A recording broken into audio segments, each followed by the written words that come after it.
Right, so they're forming the Coalition of the Willing.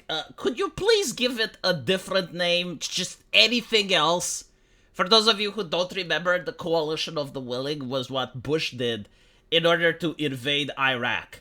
In order to look for weapons of mass destruction. Plot twist, there weren't any. And so he created the Coalition of the Willing involving many nations, including Romania, in order to justify the reasoning for the invasion. The United Nations was against it, but, the United States didn't care. So, in order to show that, well, not the only ones getting our hands bloody, it was to get other nations involved so that they can't condemn the United States later on. Basically, like 40 years down the line, if someone was to, like from the Romanian government, say, well, the United States invaded Iraq, well, the United States can be like, but you were there as well. Like, if you didn't think that it's moral, if you didn't like it, why did your nation do it? Right? So, like, that was the Coalition of the Willing during the Bush era. Now we're going to have the Coalition of the Willing in Europe. I don't enjoy doing the temple thing where I add in the thumbnail Civil War or World War III or anything like that. However, I do believe that we are getting actually closer to another world war. And I'm not saying this because, it's like MAGA propaganda or whatever. I want you to go to ChatGPT or any AI that you like and ask it from a scale of 1 to 10 due to recent events, how likely do you think we are moving close to a world war? Now, again, like, the AI has no interest in making propaganda. This is why I recommend it. It's neutral, right? Like, it just looks at events and is going to try to analyze it to the best of its ability based on patterns and the logical framework that the AI is designed with. And you're going to see, like, what kind of at a 6 or a 7 right now. Based on, the failed mineral deal in the United States, based on the moves that the European Union is making. Well, we're heading towards a 6 or a 7 to a nuclear war. Now, the reason that this is bad is because nukes are still in play, or have they been dismantled in recent years? Because, correct me if I'm wrong, but our previous politicians, our grandparents, came to the conclusion that in a nuclear war, everyone loses. There is no winner. It's called mutually assured destruction. And so the reason the Cold War didn't go hot is precisely because of the nuclear deterrent. But now I understand there's a different way of thinking. Now I understand that we're more enlightened, and we suddenly decided that no one is going to use nukes. More like a gentleman's agreement type of situation. Like, what happens when someone breaks the gentleman's agreement? I thought that Putin is insane and he is a madman. Like, this is what the press is telling me. And, like, how far can we push? Like, what is the guarantee that there's actually not going to be nukes flying? I don't know. Like no one has answered this question, but it seems that our politicians are 100% convinced. Like they know beyond a shadow of a doubt that the possibility of nuclear warfare is just not existent. Like, Russia just has its arsenal for show. It just exists there so it can look at it. But it's never going to be used, even though it costs millions of dollars to maintain, and it's extremely expensive to keep up a nuclear arsenal. They just have it there to keep it there. It's never going to be deployed. It's never going to be used. There's absolutely nothing that the West can do to convince Russia to launch nukes. I hope this is the case. I genuinely hope that this is the case, because otherwise, again, nuclear weapons don't just do damage for the people in the present. They do damage for the people in the future through radiation, through contaminating fields. The damage to the power grid is also substantial. Like, imagine living in a first world country and all of a sudden all electricity goes down and all electronics are fried. You can't use your credit card in order to withdraw cash. You can't use your phone in order to dial for 911. You can't use your refrigerator. If it's in the middle of the winter, you can't heat your house. And that's assuming you get hit by an EMP pulse. But even if you don't, you're actually going to still have, like, power outages and stuff. And your stores are going to be unable to have logistics coming in because their electricity is going to be down. Like, maybe our wise politicians with their experts and savants have discovered an anti-nuclear shield. Like, maybe we have a secret weapon that can shoot nukes from the sky. I mean, that would be great, you know? But like, I don't even hear this conversation on TV anymore. They don't even entertain the idea, which is very weird.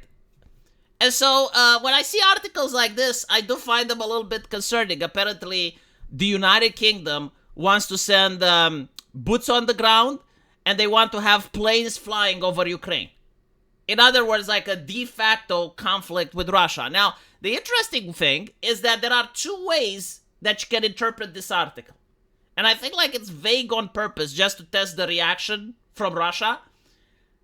The way you can read it is that the boots on the ground and the planes in the air will happen after a peace deal. So you're basically going to have Ukraine, the United States, Russia come to the agreement, and they're going to say, all right, well, this is the amount of territory that you can keep. This is the amount of damage that you have to pay, whatever the case may be, right? And after that, to guarantee that the safety is there and that Putin isn't going to invade in the future, there's going to be British boots on the ground and you're going to have British planes flying over the sky to make sure that Putin doesn't invade again. So this is like one way you can interpret the article. In which case, I'm all for it. I think that's a good idea. The other way it can be interpreted is that they want to send the troops right now. Like after the summit, they will have a deal and they will send the troops right now. That would mean de facto state of war between the United Kingdom and Russia. Like again, imagine when Americans went into Iraq. Imagine if Russia and China would have sent like soldiers, equipment, planes to shoot down American planes to attack American soldiers. Wouldn't that be like a de facto state of war at that point? Wouldn't you be like in an open conflict between these two nations? And so if this were to happen, then Russia would literally throw everything they have at Ukraine. Like up until now, from looking at the conflict, they seem to be interested in actually governing over Ukraine. Like they don't want a wasteland. But if you're going to have Britain getting involved and sending its own troops, then it will be like a state of threatening existence for Russia as a nation. So like they will be incentivized to actually throw everything they have. Now, it's also important to point out that Britain is part of NATO, and that if something like this were to happen, like if they were to actually send British troops and British planes into Ukraine, if the Russians shoot them down, that wouldn't trigger Article 5. Because it would be viewed as the troops being elsewhere. It's not like an attack on the nation. But if Russia retaliates by striking at economic objectives or military objectives in the UK in retaliation, that would actually trigger World War III. Because now you'd have the entire NATO, including the United States, having Article 5 triggered. And it would have like colossal consequences for world geopolitics. I don't know if it actually will come to that, but personally, it's getting really close. I definitely see that if you read the newspapers from before 1942, the same rhetoric. You just change the names of some politicians, you change the names of some countries, and you have like the exact similar articles like the ones that are coming into press today. And this is why I find it extremely concerning. And so what I think is happening is that France, Britain, and Germany are trying to take advantage of the situation, which indeed creates an opportune moment for Europe to have an army. And so you would have like the French and the British putting the army while Germany would be paying for it. I am a little bit concerned because usually the person holding the purse is the actual person holding the loyalty. And so I personally don't like the European Union to have an army. I don't think it's a good idea. I think we had the long peace specifically because of NATO.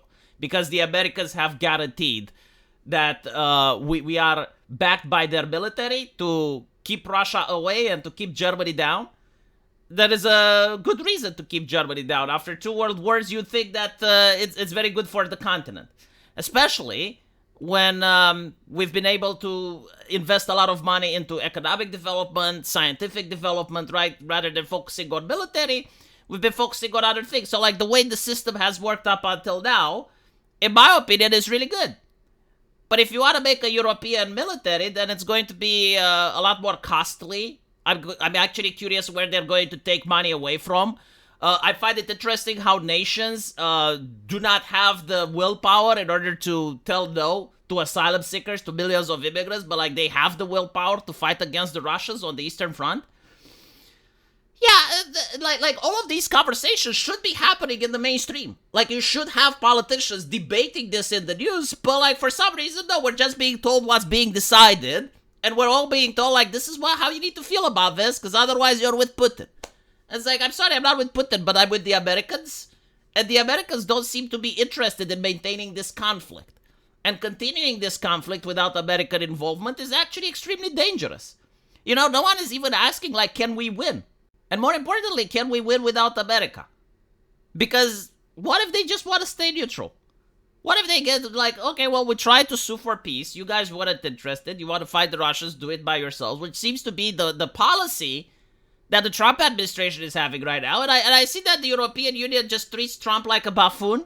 Like, the way they're treating Trump is like, nah, he'll come around. Nah, like, he's going to get with the program. But it doesn't seem that he's interested in getting with the program. It seems that he is interested in doing what he says.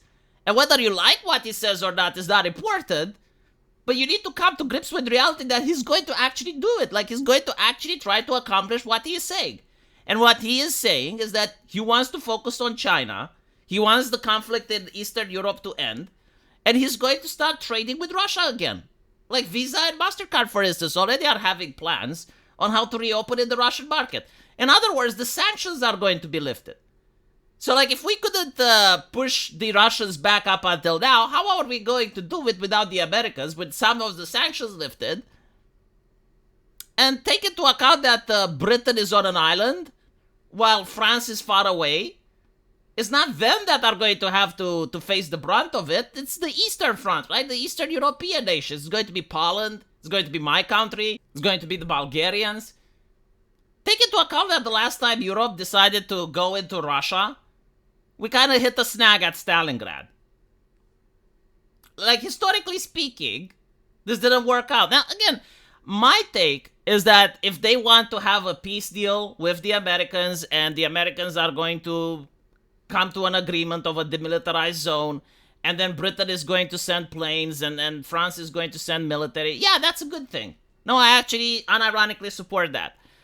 But if the deal is going to be we're sending planes and soldiers now, that will definitely bring us closer to World War III. And take into account how the war works. Like, this is a historical thing. It doesn't go 100% from zero. Like, it is these small escalation steps. It's just like, okay, well, we're going to send 1,000 soldiers, and then they send 5, and then they send 10,000, and then they start sending the tanks, and then they start... So it's like constantly amping up. Like, notice how the conflicts go throughout human history. Most of the time, they start small, some small incursions, some small conflicts, and then it's just like constant escalation with no de-escalation in sight. Like, at no point anyone wants to de-escalate. People just constantly just want to one-up it. And again, the fact that no one talks about the nukes is somewhat concerning to me. I don't think that 20 years ago people would have had the same politics. In fact, if the same energy was displayed during the Cuban Missile Crisis, I don't know how many of us would still be here. But anyway, that's just my take. I'm actually curious to see what you guys think about it, and I'll see you in the comment section. Take care.